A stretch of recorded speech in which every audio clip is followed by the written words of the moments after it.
Witam Was bardzo serdecznie. Dziś pokażę Wam Sony Ericssona TXT CK13i.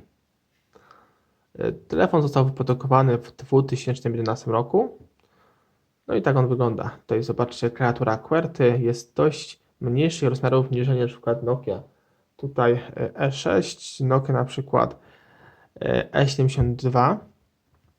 Telefon tutaj został wyprodukowany w całości z plastiku. Tutaj jeśli chodzi o plastik, to nie jest tak może jakoś zajebiście tutaj wytrzymały, ale jest dość tutaj dobrej jakości i tutaj nawet dość wytrzymuje te upadki. Jest nawet dość solidny. I tutaj zobaczymy sobie na przedniej obudowie tego telefoniku. Tutaj wyświetlacz dość dużych rozmiarów. Tutaj nawet dokładnie nie wiem, jaki to jest rozmiar ten wyświetlacz, ale pewnie około 3,2 bądź 2,08, coś mniej więcej w tych granicach. Tutaj jeśli chodzi o klawiaturkę QWERTY, jest naprawdę dość wygodna i myślę, że wystarczająca nawet na dość dużych rozmiarów paluszki. Myślę, że każdy sobie by poradził z tą klawiaturką. Może nie każdy, ale w większości na pewno. Tutaj prawy bok widzimy klawisze ściszenia i pogłaszania. U samej góry, jak przystało na Sony Ericssony, 3,5 jack. Może przystało, nie przystało, bo w większości Sony Ericssonów właśnie nie było tego, brakowało. Na przykład nawet i w Walkmanach brakowało tej opcji. No może w nowszych telefonach ta opcja to podstawa. Teraz pewnie już nie w smartfonach, bo już wszystko jest bez przewodu. Tutaj zobaczymy drugi bok telefonu, lewy port ładowania, tutaj mikro USB, to już był nowocześniejszy, no 2011 rok, więc nie mogło być po prostu inaczej. Tylna obudowa, tutaj aparat fotograficzny 3,2 megapikselowy, tutaj bardzo słabej jakości w tym przypadku niestety. Tutaj się nie postarali, jeśli chodzi o aparat, to przydałby się przynajmniej 5 megapikselowy i również przydałaby się funkcja latarki, też nie ma tej opcji. Tutaj grawer z Sony Ericsson w samym dole, dość ładnie to wygląda. I tutaj obok naszego aparaciku widzimy również pewnie otwór na główny głośnik. Tak to wygląda. Tutaj chyba widzimy uszczerbek, bo szukałem sobie opcji smyczy, ale nie widzę. Chyba takiej opcji w tym telefonie nie będzie. Na samym dole poniżej klawiatury QWERTY otwór na nasz mikrofonik. Szczyt góry to oczywiście głośniczek od rozmów. I to tyle, myślę. Co ciekawe, telefon tutaj obsługuje Wi-Fi, jest naprawdę bardzo wygodny, bardzo prosty. No mega polecam go osobom, które nie lubią telefonów tam smartfonowych, dotykowych, a chcieliby taki telefon prosty, wygodny i dość stabilny z podstawowymi funkcjami, nawet internetowymi, to ten telefon myślę, że w zupełności wystarczy. Tylko jedyny minus, tak jak mówię, jeśli chodzi o aparat, jest dość słaby. Tutaj Bluetooth doczytałem 2,1 EDR, nawet dość szybko to idzie. I jest telefon mega polecany, jeśli chodzi o użytkowników. Bardzo go cenią sobie, lubią. No i jest dość też rzadkim telefonikiem, bo na polski rynek nie wyszło tak dużo tych modeli Sony Ericssona TXT. Teraz sobie wejdziemy może pod spód. Poszukamy sobie opcji, jest. Tutaj klapeczkę sobie ściągniemy. Bateria, podobno jak w Elmie, Cedarze, Henzelu i innych tego typu nowszych Sony Ericssonach, bateria jest to BST43, posiada 950 mAh. No i tutaj została wyprodukowana, tutaj nie wiem, czy dobrze widzę, 2005 rok. To nie wiem, czy to jest prawidłowa data. Raczej nie. Nie jest, dokładnie jest tak. 2012 i 5 tydzień. Teraz się zgadza wszystko. Także jeśli chcielibyście na przykład baterię dokupić sobie na przykład do Elma, Henzela i innych z Sony Ericssonów, to polecam kupić najnowszą na przykład z TXT. Wtedy kupujemy sobie z 2012 roku i taka bateria ma prawdopodobnie 8 lat, 8-9 lat obecnie, a gdybyśmy kupili okaz Elma, to będzie miała pewnie 12-13, na pewno ten czas się zwiększy. Teraz sobie zobaczymy pod spodem, tu mamy podstawowe informacje, model CK13i, Sony Ericsson wyprodukowany w Chinach niestety i tutaj obsługuje karty pamięci microSD, w tym przypadku 32 GB.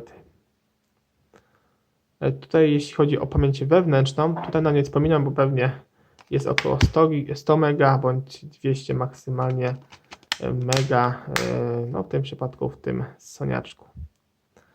Teraz sobie go uruchomimy i zobaczymy tutaj podstawowe funkcje, jak to wszystko wygląda w menu. Przeważnie nas tam nauczył tego, że przeważnie włącznik telefonu był u samej góry, no i w tym przypadku też byłoby to wygodne, a niestety jest to właśnie klawisz zakończenia słuchawki. Tutaj była seria ekologiczna, no tak samo w sumie było z Elmem, Cedarem chyba, Knightem i Henselem. To była taka jedna seria, w której właśnie telefony były niby z odzysku. No i tam dużo osób się po prostu martwiło, że z odzysku to może jakieś materiały nietrwałe, a ta seria była nawet dość udana. Wchodzimy sobie w multimedia. No i tu mamy te multimedia takie same jak w tych nowszych Soniaczkach. Opera, tutaj Opera była już zainstalowana, tutaj nic nie wchodzi, więc pewnie jest tak stara, że już nawet nam nie otwiera. I sobie zobaczymy w rozrywce internet, radio. Radio jest pewnie, tak jest, działa tylko i wyłącznie z naszymi słuchawkami. Gierki, Tragidem, tu możemy oczywiście nagrać sobie odpowiedni plik dźwiękowy, w którym później sobie wyszukiwaliśmy nazwę wykonawcy i tytuł, a tak po prostu go nie znaleźliśmy.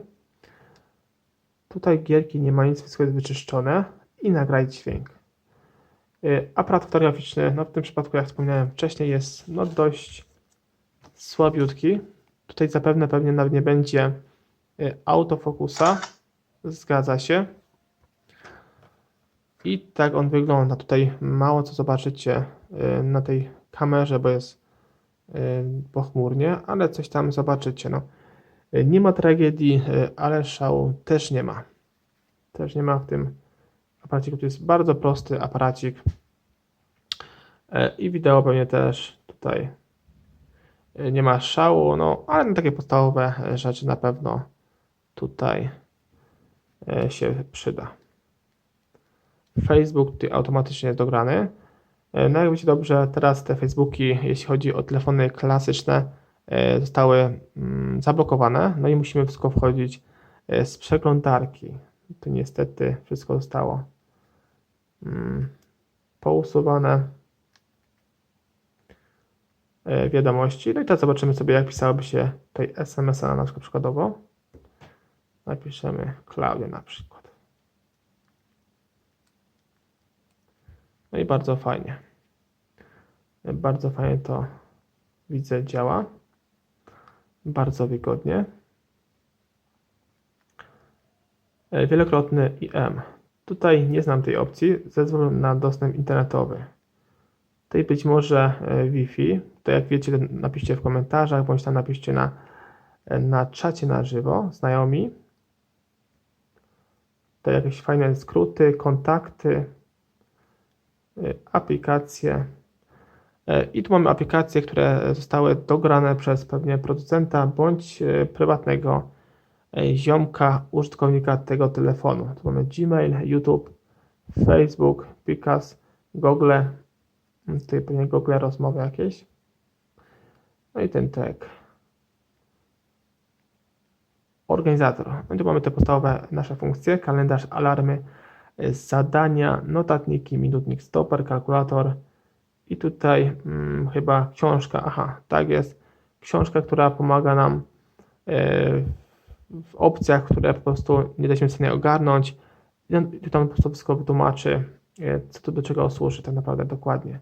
Tutaj nie musimy mieć książki tej informacyjnej w pudełku, jak kupujemy na przykład telefon używany, który nie posiada ani pudełka, ani papierków, które tam dają jakieś informacje o jakiejś opcji. Tu mamy wszystko w telefonie, to jest naprawdę było bardzo wygodne, jeśli chodzi o Sony Ericssony.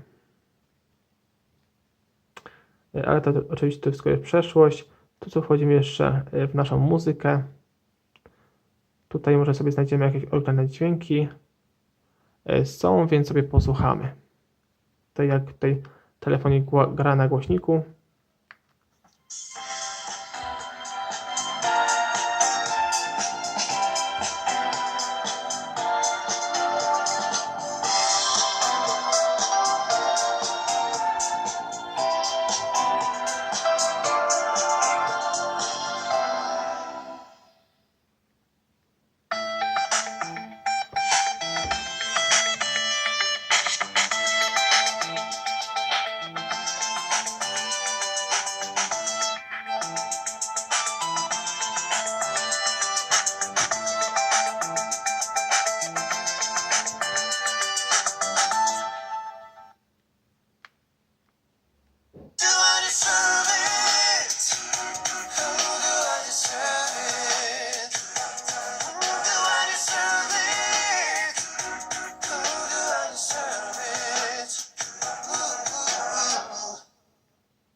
That sounds good.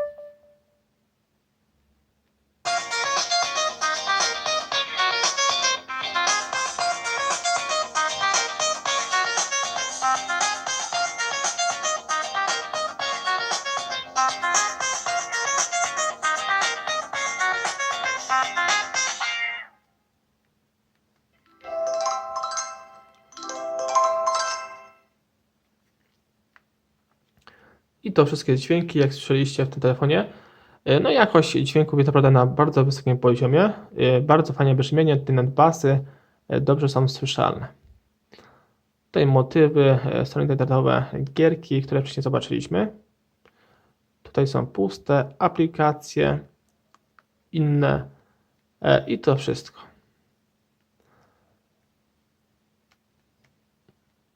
Tutaj sobie wchodzimy jeszcze w ustawienia i widzimy profile, tutaj podstawowe informacje, tutaj skróty, tryb samolotowy, status telefonu, to fajna opcja. Tu sobie zobaczymy sobie wszystkie nasze podstawowe opcje. Numer telefonu, tutaj oczywiście numer telefonu jest nieaktywny, więc sobie nie podzwonicie. Data, profil, wolna pamięć 115 MB, tutaj prawdopodobnie tyle jest. Pamięci wewnętrznej, bo tutaj chyba nic nie było dogrywane. No i bateria 67%. To wszystko prawdopodobnie możemy zobaczyć też sobie włączając z menu klawisz ściszania bądź pogłaszania. No i tutaj oczywiście ustawienia początkowe, więc sobie nasz telefon resetujemy do ustawień fabrycznych. Nasze ustawienie dzwonków, wyświetlacza. Tutaj oczywiście mamy opcję jasności, maksymalnie i minimalnie.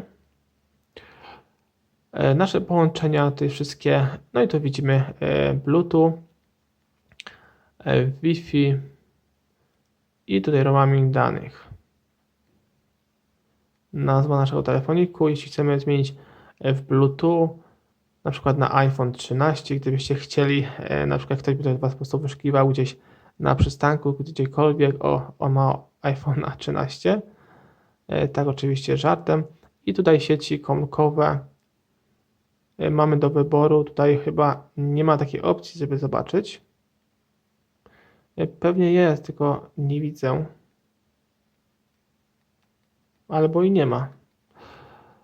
Tutaj może być taka opcja, że telefon obsługuje tylko 3G bądź 3G i Edge i 2G, ale nie widzę takiej opcji, może gdzieś na pewno ustawię.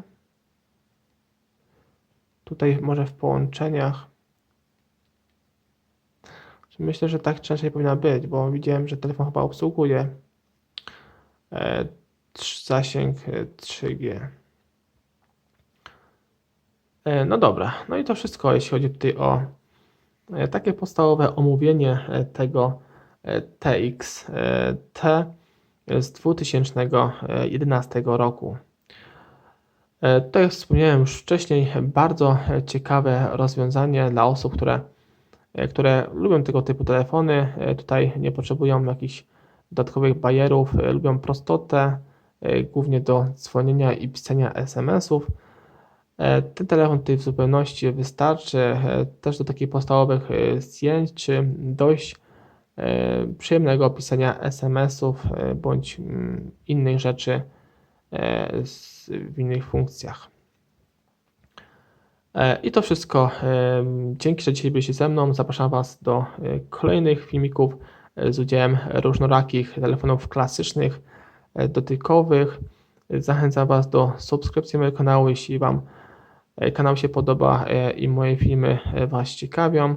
Lajkowania, komentowania, jeśli chcecie. I do zobaczenia w kolejnym odcinku. Cześć.